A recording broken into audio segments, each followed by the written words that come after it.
Jadi sebenarnya ada rasa sedih saat kita perempuan di make up sama laki-laki sebenarnya. Pokoknya aku ininya nanti gini ya, bibirnya mau gini, matanya mau gini. Nah itu udah kayak nyetir, maksudnya ya udah kadang ya udah kamu make up sendiri aja deh. Kayaknya kamu lebih tahu. Pengen lebih dihargai sih di masyarakat, bahwa ya itu pencapaian kami gitu. Sebenarnya saya ingin semua perempuan itu paham, maksudnya bahwa kita itu cantik gitu dan tidak harus melanggar syariat.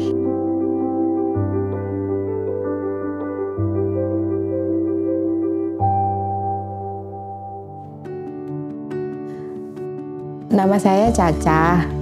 Saya adalah makeup artist dari Malang, ibu dari 9 orang anak. Alhamdulillah. Aktivitas saya selain jadi ibu rumah tangga, saya bekerja sebagai makeup artist sudah sekitar 18 tahun. Selain itu saya juga ada beberapa bisnis lainnya, cuman yang paling utama adalah makeup artist ini. Jadi awalnya dulu karena saya menikah muda ya, jadi tidak ada kegiatan setelah punya anak. Sedangkan umur 20-an adalah umur kita sedang giat-giatnya untuk lagi semangat-semangatnya untuk mencari kegiatan gitu.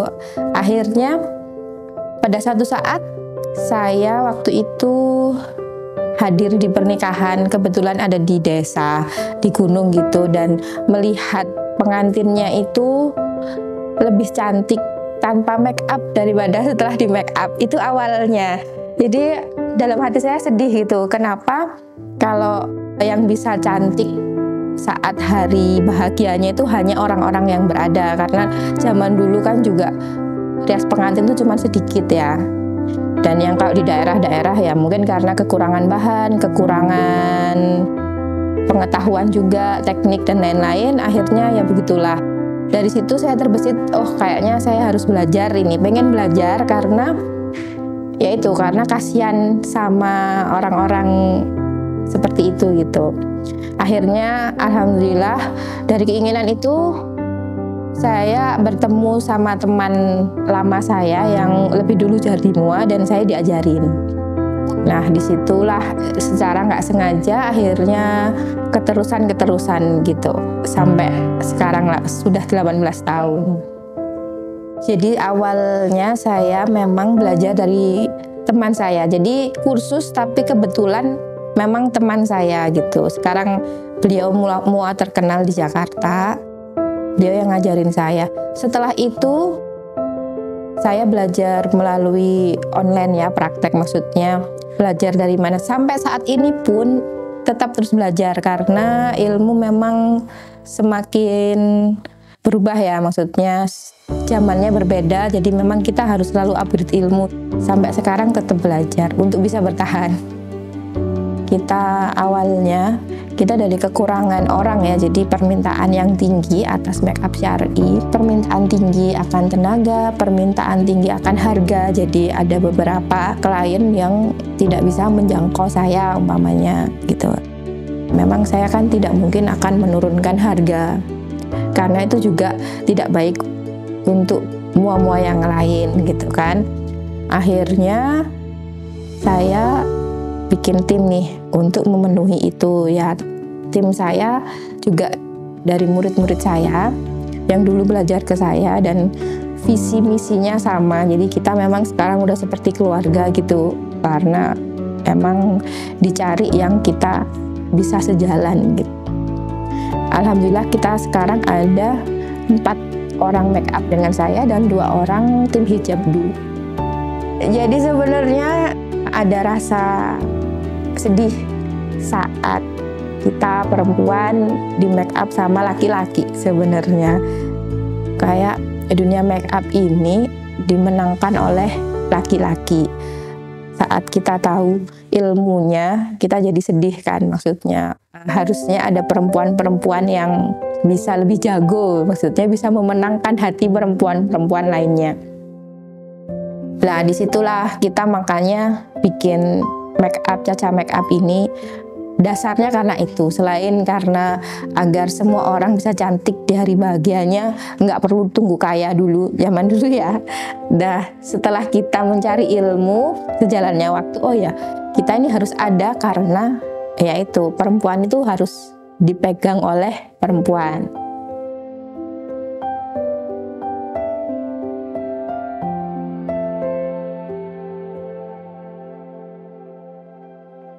Jadi sebelum kita make up memang kita harus bicara dulu ya dengan klien. Kita tanya maunya seperti apa dan saran-saran apa yang akan kita berikan advice kita kepada klien. Karena kadang klien itu aku pengen kayak gini tapi kadang mereka tidak tahu ini itu sesuai nggak sama mereka sendiri kayak gitu. Nah kadang kita perlu bicara maunya apa, waktu hari H itu kepingin jadi seperti apa.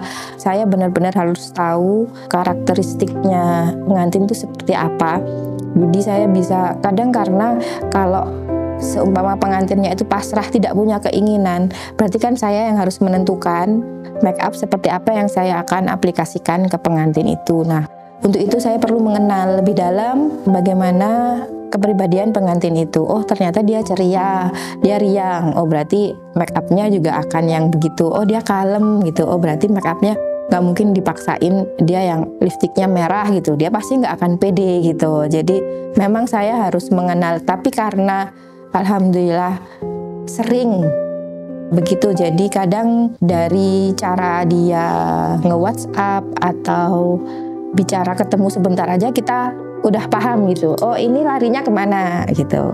Karena memang pekerjaannya ya udah 18 tahun jadi ya kayak oh ini pasti gini nih gitu. Oh ini pasti gini tuh udah tinggal klik aja gitu. Nah seperti itu sih sebenarnya dan kayak persiapan-persiapan yang penting. Jadi ada klien yang emang rajin untuk perawatan diri. Ada klien yang sama sekali nggak ngerti bahkan tentang perawatan diri, sedangkan make up itu tidak bisa menutupi kekurangan-kekurangan itu. Jadi kalau emang persiapannya sebelum di make up hari H itu mereka bagus, pasti hasilnya akan lebih bagus daripada yang tidak prepare sama sekali. Kadang juga diperlukan tes make up agar calon pengantin itu kayak kan mereka kadang tidak bisa membayangkan kalau saya diginiin itu gimana. Jadi agar mereka lebih pede. Jadi sebelum hari H, beberapa bisa seminggu, bisa 1 bulan sebelum hari H, kita akan lakukan make up pada calon pengantin dengan berbagai tema. Jadi maksudnya setengah ini kita akan, oh kalau make up akad bagusnya seperti ini. Lalu di setengah lagi ini kalau resepsi, kita akan buat seperti ini. Kira-kira pengantinnya udah puas atau ada yang mau ingin dikatakan, karena kan kadang mereka tidak tahu kemauannya gitu, maksudnya mereka tidak ngerti gitu mau diapakan gitu. Oh ternyata mata saya kok gini bagus, kadang kan mereka nggak ngerti karena nggak pernah pakai gitu ya. Tapi ternyata setelah diaplikasikan, oh ternyata saya cantik juga ya kalau gini, ternyata cocok juga. Nah itu makanya diperlukan tes make up sebelum hari H biar mereka semakin pede.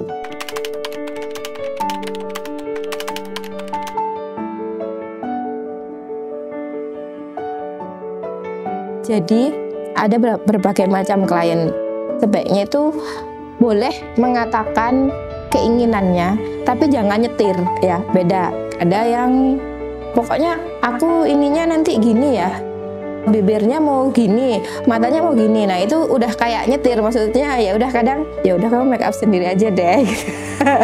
Kayaknya kamu lebih tahu.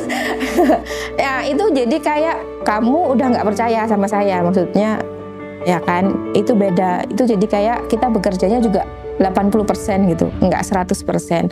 Tapi kalau kita bicara dulu, Mbak, saya maunya kayak gini ya, hasilnya seperti ini, tapi tanpa, maksudnya cawe-cawe, Mbak, terserah Mbaknya caranya gimana, pokoknya hasil akhir seperti ini. Nah, itu kita kerjanya kan lebih karena dia trust berarti kan dengan saya, dengan proses saya. Jadi kita kerjanya itu juga enak, 100% lah gitu.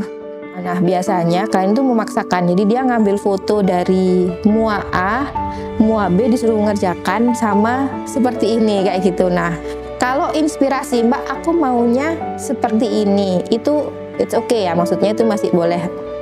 Oh ini make upnya bold, berarti kamu mau gini. Tapi beda lagi karena aku mau kayak gini persis, ya itu sebenarnya datang aja ke mua B, jangan ke mua A gitu, karena itu ciri khasnya akan berbeda.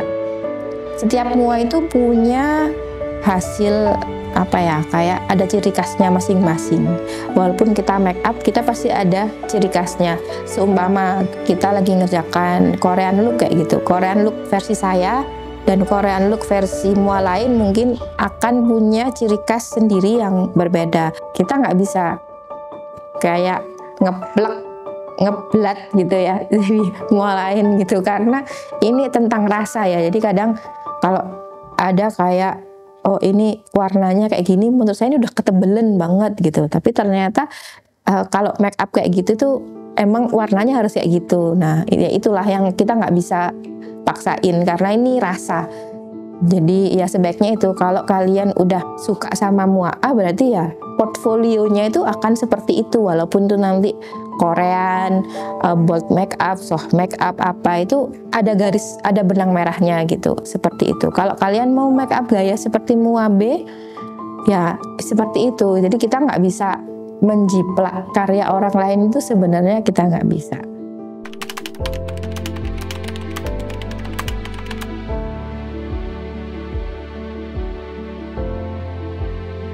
Kalau saya sebenarnya lebih suka ke make up yang natural. Saya lebih suka menonjolkan kecantikan dari calon pengantin itu aslinya. Jadi pengantin itu akan tetap menjadi dirinya sendiri dengan versi yang lebih baik. Jadi memang setiap perempuan itu unik, punya kelebihan masing-masing. Sebenarnya lebih sulit make up yang tanpa make up. Jadi make upin orang yang hasilnya seperti tidak pakai make up itu lebih sulit daripada ya make upin orang aja gitu. Karena ya make up yang seperti tidak bermake up itu kita harus menahan diri banget untuk tidak melakukan semua teknik yang kita bisa. Nah itu kadang yang jadi kayak sepertinya kita tidak bekerja, padahal menahan diri pun itu juga bagian dari suatu bekerja. Nah, seperti itu, kesulitannya itu seperti itu. Kalau cuman asal moles aja gitu ya bisa, tapi gimana caranya make up itu tidak berlebihan dan tidak kurang, pas aja gitu. Itu kan sesuatu yang susah ya. Menakar pas itu. Kita berhenti di mana, harus nambah di mana. Ya itu yang mikir banget. Dulu make up itu kan yang pasti harus mencukur alis ya. Semua make up, semua mua pasti mencukur alis. Walaupun saya dulu juga awal-awal belajar itu juga mencukur alis. Karena pengajian-pengajian zaman dulu kan belum ada ya, maksudnya nggak banyak yang membahas itu. Kalau make up syar'i itu memang kita tidak mencukur alis dan seharusnya tidak memakai tambahan bulu mata. Kenapa saya bilang seharusnya?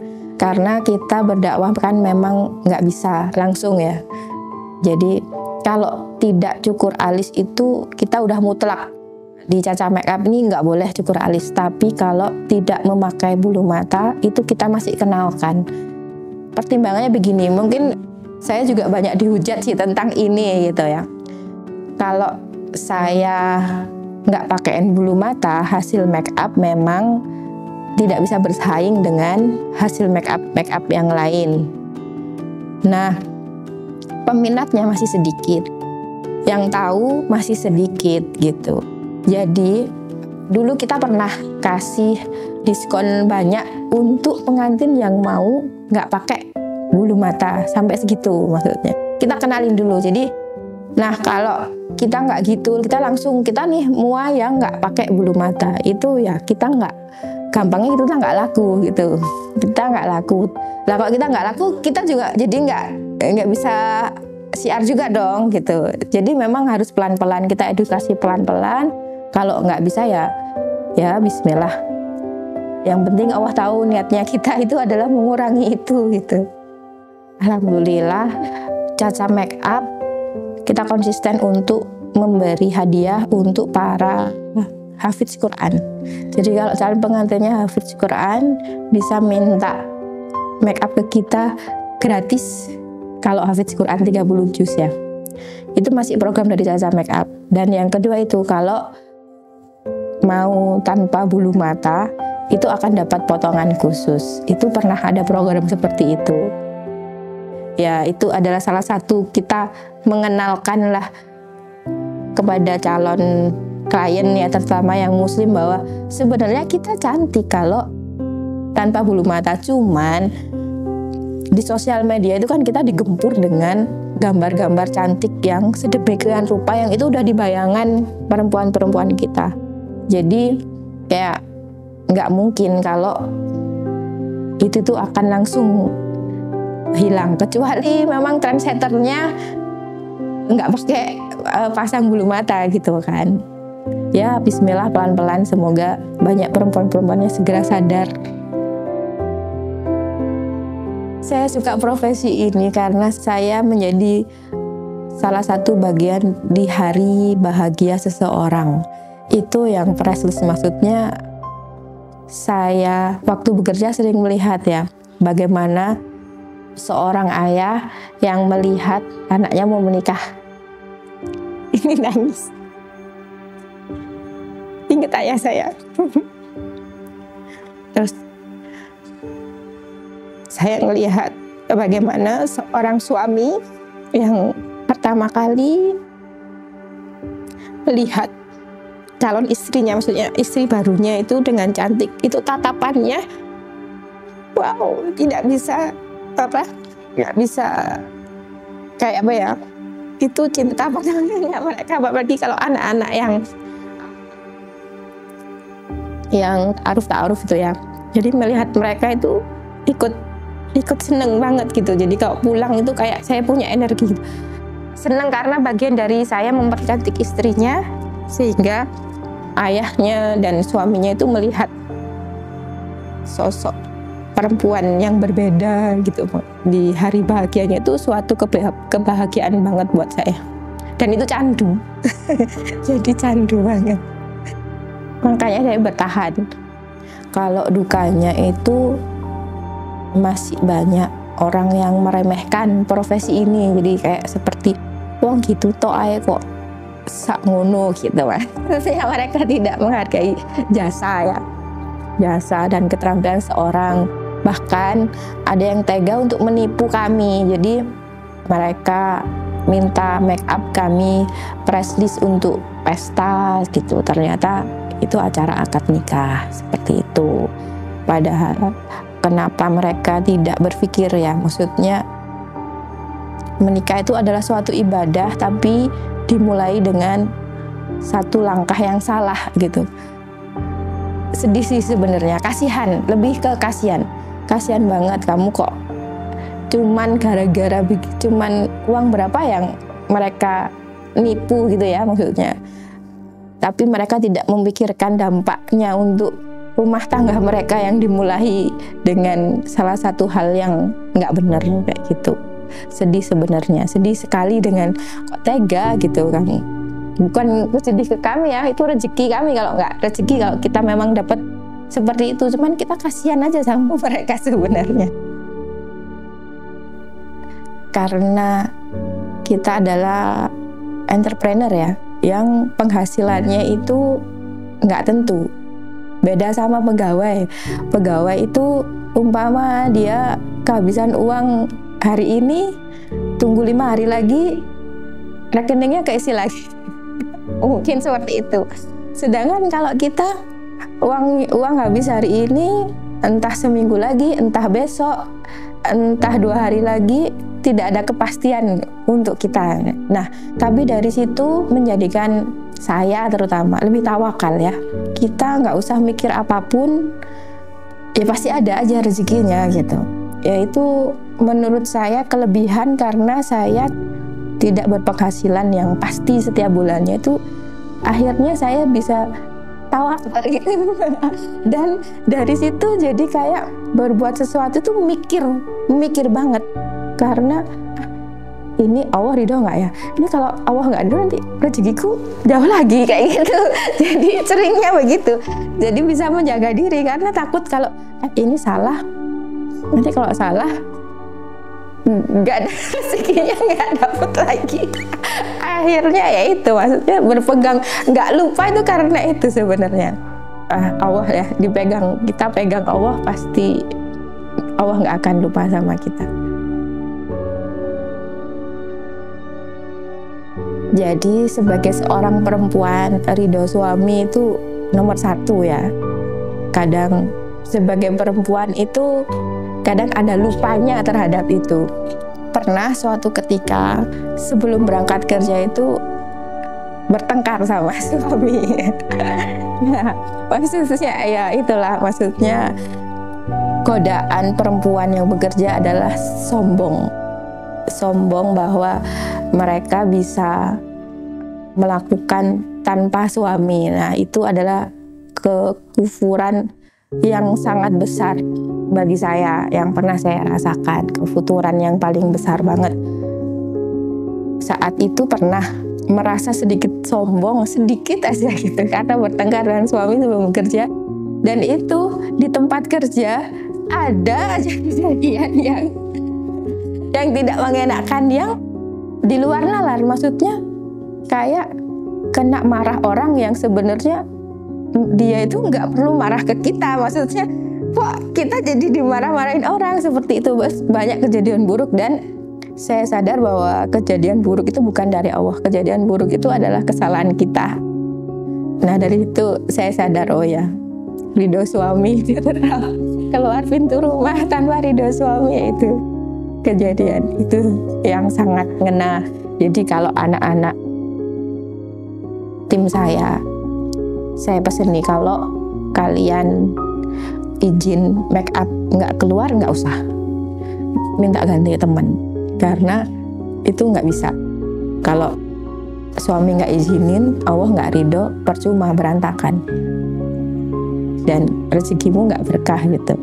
Ya udah, nomor satu tetap kita nggak bisa ngelangkain suami.